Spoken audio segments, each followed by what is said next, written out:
Hey, so today we walked by a property that's very near and dear to my heart. When I first got over here at CBRE working with Tom and Harry Tangalakis, Tom was in the process of marketing it's about a 40,000 foot, really old warehouse that had been vacant and vandalized for probably 2 years or so. And it was owned by a big corporation. It was excess corporate real estate. Nobody was really taking care of it. I mean, it was bad. It showed like a foreclosure. So I helped show it a few times before Tom sold it. The interesting thing about this warehouse was it had a lot of parking and it had a large truck court. It was on Andrews Avenue, just south of downtown Fort Lauderdale, fronting Andrews. And a broker brought us a buyer.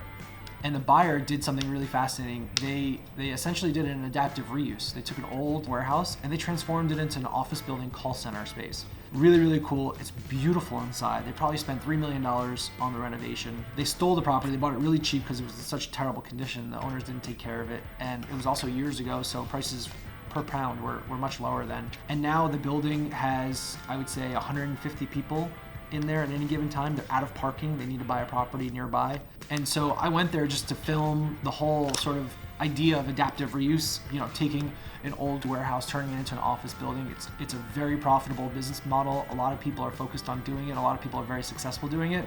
So we were in the parking lot filming and out comes the facilities manager. And he was super nice. He's like, hey, you have a permit to be here? I'm like, no, I don't have a permit, but I sold you the building and, hey, what's going on? What are you guys doing? It looks beautiful. You did an amazing job. So the guy invites us inside.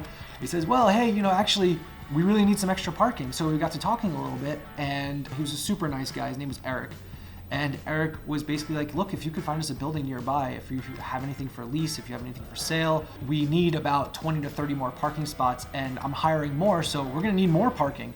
And so I immediately said to him, absolutely, we have plenty of stuff in the area, and I already sent him a few of our listings on that street. Just another example of just being out there on the street, making it happen. The money is not made in real estate in the office. The money is made on the street.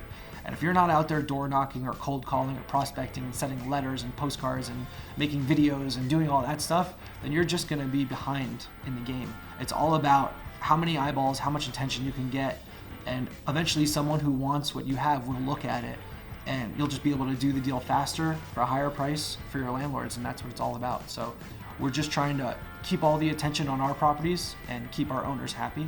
And the only way you can do that is by being out there and putting in the work. So that's what we're up to, and I had a great time filming at the property, and it was great to see what a gorgeous property it is, and maybe when they're ready to do a sale leaseback, they'll give us a call. Thanks.